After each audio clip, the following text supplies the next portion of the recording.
Right, మనతో పాటు దీపక్ రెడ్డి గారు ఉన్నారు, మాట్లాడదాం. సార్, ఇప్పుడు మన బీజేపీ కార్యాలయాలు ముట్టడి అని చెప్పి ఏఐసీసీ పిలుపునిచ్చింది. మహేష్ కుమార్ గౌడ్ పిసిసి అధ్యక్షతన నడుస్తూ ఉన్నది. ఎట్లా చూస్తారు ఇదంతా? ఒక రూలింగ్ పార్టీ సంబంధించినటువంటి పార్టీకి సంబంధించిన అధ్యక్షుడు అయ్యుండి ఈ విధమైనటువంటి స్టేట్మెంట్స్ ఎంతవరకు కరెక్ట్? ఒక పార్టీ ఆఫీస్ని ముట్టడిస్తామని చెప్పి బయలుదేరుడు ఎంతవరకు కరెక్ట్? సో నేను చెప్పేది విధానాలు ఉంటాయి. మీరు దాన్ని నచ్చలేదు, వాళ్ళు ఇచ్చిన స్టేట్మెంట్ మీకు నచ్చలేదు కావచ్చు, దానికి చెప్పే విధానం ఉంటుంది. ధర్నా చౌక్ ఉన్నది, మీరు ఈ ఆఫీసులో కూర్చున్నా కానీ ప్రెస్ వాళ్ళు వస్తారు, తీసుకుంటారు. అదేవిధంగా మేము కూడా చేయొచ్చు కదా. మేమైతే ఇక్కడికి వస్తే ఊరుకోరు కదా మా కార్యకర్తలు కూడా. సో మళ్ళీ ప్రజాస్వామ్యంలో ఏ విధంగా చేస్తే ప్రజలకు చేరుతుంది, లేకపోతే ఆఫీసర్లకు చేరుతుంది, లేకపోతే గవర్నమెంట్లకు చేరుతుంది అనే విధానాలు ఉంటాయి. ఆ విధంగా చేస్తే మంచిదని తెలియజేస్తుంది. ఎరాళ్ళు కేసులో అసలు వాస్తవాలు లేవు, ఇది అక్రమము, ప్రజాస్వామికంగా పెట్టలేదు, వీళ్ళంతా కూడా రాజకీయ కక్షతోటే చేస్తూ ఉన్నది బీజేపీ అని చెప్పి కాంగ్రెస్ ఆరోపిస్తా ఉంది. అయిపోలేదు కదా, అది నడుస్తున్నది కదా. సో దాన్ని వాళ్ళు పరిణామాలు తీసుకోవాలి ఏమవుతుంది అని. ఎవరన్నా ఒకరి మీద కేసు వేసుకోవచ్చు, ఎవరైనా కేసు, నువ్వు కూడా నా మీద కేసు వేయచ్చు. కానీ అది దాని కోర్టులో అవన్నీ ఉన్నాయి కదా తేల్చడానికి, తేల్చిన తర్వాతనే కదా దాన్ని అయ్యేది. మీరు ఎందుకు అప్పుడే భుజాలు గుద్దుకుంటున్నారు? There are lot of things to be done. But ఒక పార్టీ ఆఫీస్ మీదకి వచ్చిన ఎంతవరకు కరెక్ట్? ఒక పార్టీ రాష్ట్ర అధ్యక్షుడు అయ్యుండి ఒక పార్టీ ఆఫీస్ మీదకి వస్తే ఎవరు కూడా ఊరుకోరు. ఇది ప్రపంచంలోనే అతిపెద్ద పార్టీ, మెంబర్షిప్ ఉన్నటువంటి పార్టీ. ఊరుకోదు, ఎంతటికైనా తెగిస్తాం. బీజేపీ ఏదైనా నిర్ణయాలు తీసుకున్నదా ఈ పిలుపుకు సంబంధించి? మేమేం తీసుకోలేదు, వాళ్ళు తీసుకున్నారు, వాళ్ళు స్టేట్మెంట్లు ఇచ్చుకున్నారు. మా పార్టీకి రెగ్యులర్గా వచ్చేటోళ్ళు వచ్చినారు. మా మీదకి వస్తే కదా మేము చేసేది. వాళ్ళు అక్కడనే పార్టీ ఆఫీసుల నుంచి బయలుదేరిందని తెలిసింది. కానీ మా పార్టీ కార్యకర్తలు కూడా రెగ్యులర్గా వచ్చేటోళ్ళే వచ్చారు. మేమేదో ప్రిపేర్డ్ అయ్యి వచ్చింది ఏం లేదు ఇక్కడ. బట్ ఎవరు కూడా ఊరుకోరు. ఇక్కడ దానికి వచ్చిరంటే ఎవరు కూడా ఊరుకోరు. ప్రజలు గమనిస్తూనే ఉన్నారు. దీని అంతటి కూడా భారతీయ జనతా పార్టీ ప్రజలకు మెచ్చే విధంగానే ప్రవర్తిస్తుందని తెలియజేసుకుంటారు. రైట్, మనతో పాటు బీజేవైఎం యూత్ ప్రెసిడెంట్ నితిన్ నందాకర్ ఉన్నారు, మాట్లాడదాం. అన్న, ఏంది కార్యాలయాల ముట్టడికి పిలుపునిచ్చింది ఏఐసీసీ? అక్రమంగా కేసులు పెట్టిందంట బీజేపీ ఏఐసీసీ అగ్రనాయకుల మీద, సోనియా గాంధీ, రాహుల్ గాంధీ మీద. ఏం చెప్తారు? ఈ తెలంగాణలో కాంగ్రెస్ పార్టీ రేవంత్ రెడ్డి వచ్చినప్పటి నుంచి భారతీయ జనతా పార్టీ ఎన్నో కార్యకర్త పైన ఊకే కేసు బుక్ చేస్తున్నారు. ముఖ్యంగా చూడాలంటే గౌరక్ష పైన చేసే దాడి కూడా మనం గతంలో చూడవచ్చు. ఎట్లా అటాక్ చేస్తున్నారు, గోలీతోని షూట్ చేస్తున్నారు.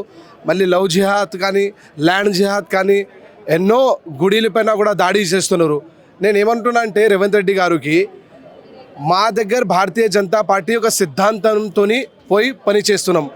నేషనల్లో కూడా మీరు ఒక కన్విక్టెడ్, సుప్రీంకోర్టు మీకు ఆదేశం ఇచ్చిన తర్వాత మీరు కన్విక్టెడ్ అయిపోయిన తర్వాత మీ బాధ్యత ఏముంది అంటే సుప్రీంకోర్టు ఇచ్చే ఆ వాల్యూస్కి మీరు పెట్టుకోవాలి. కానీ మీరు ఏం చేస్తున్నారు? ఈరోజు ఎన్ఎస్సీ వాళ్ళు కాల్ ఇచ్చినారంట, కాంగ్రెస్ ఆఫీస్ దగ్గర వచ్చి ముట్టడి చేస్తున్నారా? మీకు నిజంగా కాంగ్రెస్ ఆఫీస్ దగ్గర నుంచి ఇక్కడ బీజేపీ ఆఫీస్ దగ్గర ముట్టడికి వస్తున్నారంట. నిజంగా ఎన్ఎస్యూ కానీ, యూత్ కాంగ్రెస్ కానీ, కాంగ్రెస్ పార్టీకి ఎంత దమ్ ఉందా? ఇంకా ముందు కూడా ఇదే 3 సంవత్సరం కింద అనిల్ యాదవ్ గారు కూడా ఎంపీ ఇక్కడ వచ్చినారు. మేము ఎట్లా అటాక్ చేసినాం, ఆయన అటాక్ చేసిన తర్వాత ఎట్లా జవాబు ఇచ్చినాం, ఆ చరిత్ర కూడా మా దగ్గర ఉంది. ఎన్నోసారి మాకు ఒక్క టచ్ చేస్తే మేము ఎట్లా కౌంటర్కి ఎన్కౌంటర్ ఇచ్చినారో అది కూడా గతంలో చాలా ఉంది. మేము ఏమంటున్నా అంటే ఎన్ఎస్యూ యూత్ కాంగ్రెస్కి, మీకు దమ్ము ధైర్యం ఉంటే ప్రజల మీద పోయి సేవ చేయండి. మీకు దమ్ము ధైర్యం ఉంటే ఏదైతే హిందూ గుడి మీద దాడి చేస్తే అప్పుడు వచ్చి ఒక్కసారి కూడా మాట్లాడండి. లేదంటే డెవలప్మెంట్ విషయంలో ఈరోజు జిహెచ్ఎంసీ ఎలక్షన్ వస్తుంది. డీలిమిటేషన్ చూడండి, మీరు డీలిమిటేషన్ ఏం పరిస్థితి ఉంది ఇప్పుడు. డీలిమిటేషన్లో ఏం చేస్తున్నారు? ఎంఐఎంలా ఫేవర్ చేసుకొని ఎవరైతే ఎంఐఎం అసెంబ్లీస్ ఉంది అక్కడ రెండు కార్పొరేటర్ పెంచి అక్కడ ఆయనకి డెవలప్ చేస్తున్నారు. కాంగ్రెస్ పార్టీ ఇంకా రేవంత్ రెడ్డి ముఖ్యమంత్రి ఉండి కూడా ముస్లిం అయ్యేతో కాంగ్రెస్తో ముస్లిం అని చెప్పిన తర్వాత మరి హిందూ ఎందుకు ఉన్నారో? మనం తెలంగాణలో 4 కోట్ల జనాభాలో 3 కోట్లు హిందువులు ఉన్నారు. మీరు హిందూ కూడా ఇస్తే, ఓటు ఇస్తే మీరు గెలిచినారు. అల్లామియా నాకు అవకాశం ఇస్తే నేను ఈరోజు పరిపాలన చేస్తున్నట్టు. మరి మీకు రామ్జీ అవకాశం ఇవ్వలేదా? హనుమాన్జీ అవకాశం ఇవ్వలేదా? గణేష్జీ అవకాశం ఇవ్వలేదా? ఈ మొత్తం తెలంగాణలో కానీ దేశంలో కానీ కాంగ్రెస్ ముక్త్ భారత్, కాంగ్రెస్ ముక్త్ తెలంగాణ అని మేమైతే చేస్తున్నాం. ప్రజలు కూడా ఆయనకి జవాబిస్తారని మేమైతే అంటున్నాం. ఒక పక్క ఇచ్చినటువంటి హామీలు అవన్నీ పదే పదే బీజేపీ నుంచి కావచ్చు ఇంకా ఇతర ప్రజాస్వామికవాదులందరూ కూడా ప్రశ్నిస్తూ ఉన్నారు. దాని పక్కన పెట్టి ఎవరు మాట్లాడినా కూడా ఏఐసిసి అగ్రనేతల మీద మాట్లాడితే ఈరోజు కార్యాలయాల ముట్టడి అంటా ఉన్నారు. గతంలో కూడా చూసినాం ఇదే బీజేపీ ఆఫీస్ మీద ముట్టడికి కాంగ్రెస్ వాళ్ళు పూనుకొని ఇక్కడ దాకా వచ్చినటువంటి పరిస్థితి, ఘర్షణ కూడా కొంత జరిగినటువంటి పరిస్థితి. ఇది దగ్గరుందని చెప్పి ఇట్లా ప్లాన్ చేస్తున్నారా ఏందస్తుంది దేని గురించి? ఆయన ముఖ్యంగా ఆయన యూత్ కాంగ్రెస్ కి ఏముందంటే ఇప్పుడు ఏం లేదు, మొత్తం మనం సలగా అయిపోయినాము. మనకి పోస్టులు కావాలి, లేదంటే కార్పొరేషన్ సీట్ ఎలక్షన్ వస్తుంది, ఏదైనా సీట్ కావాలి, లేదంటే ఎమ్మెల్సీ కావాలంటే ఎట్లా చూపెట్టాలని ఆ యూత్ కాంగ్రెస్ ఎన్యూసీ కాంగ్రెస్ మన పార్టీ ఆఫీస్ దగ్గర ఉంది, ఏదో ఒకటి హంగామా చేద్దాం, రేవంత్ రెడ్డి చేరాలా పోదాం ఆ ఆలోచనతో పని చేస్తున్నారు. కానీ అది తప్పు. మీరు చేసే పని ప్రజల కోసం చేయాలి, మీరు చేసే పని సమాజం కోసం చేస్తే మంచిగా ఉంటేనే మేమైతే అంటున్నాం. ఇప్పటికే కరీంనగర్లో అక్కడక్కడ తెలంగాణలో రాష్ట్ర వ్యాప్తంగా కూడా కొంత కాంగ్రెస్కి బీజేపీకి ఇరు వర్గాల మధ్య పోరు నడుస్తూ ఉన్నది, స్టార్ట్ అయింది ఆల్రెడీ ఈ ముట్టడులు. ఇప్పుడు ప్రజెంట్ రాష్ట్ర కార్యాలయానికి ముట్టడికి నిజంగానే వస్తే ఎట్లా ఉండబోతున్నది? నిజంగా చెప్పాలి అంటే ఇప్పుడు కూడా కాంగ్రెస్ బీజేపీ వారు ఇక్కడ లేదు. కాంగ్రెస్ రూలింగ్లో ఉండి కూడా కాంగ్రెస్ పరిస్థితి ఏముంది అంటే జీరో ఉంది. రేవంత్ రెడ్డికి ఇప్పుడు తీయాలి, ఇప్పుడు తీసేయాలి అని సీనియర్స్ కూడా అంటారు. మళ్ళీ కాంగ్రెస్ వాళ్ళు మరి ఎట్లాంటి పరిస్థితిలో మాకు బీజేపీతోని కాంగ్రెస్తోని ఏముంది అంటే మాది గొడవ, మాది ఫైట్ ఇప్పుడు కాంగ్రెస్తోని లేదు. మా ఫైట్ ఏముంది అని అంటే కరప్షన్ ఫ్రీ గవర్నమెంట్ ఉండాలి, హిందుత్వ కోసం విరుద్ధంగా మాట్లాడితే ఆయనకి జవాబు ఇవ్వాలి. కాంగ్రెస్ ఏముంది అన్న, ఏముంది 6 గ్యారంటీ చెప్పినారు, ఒక 2 గ్యారంటీ కూడా కరెక్ట్ ఫుల్ఫిల్ చేయలేదు. ఏ ముఖం చూసి ఇప్పుడు సర్పంచ్ ఎలక్షన్ కానీ, జిహెచ్ఎంసీ ఎలక్షన్ కానీ, జెడ్పీటీసీ ఎంపీటీసీ అడుగుతున్నారు. చూడాలి అంటే ఖాళీ ఇప్పుడు తెలంగాణలో పైసలు ఏదైనా తీసుకొని సోనియా గాంధీ, రాహుల్ గాంధీకి పంపించాలి.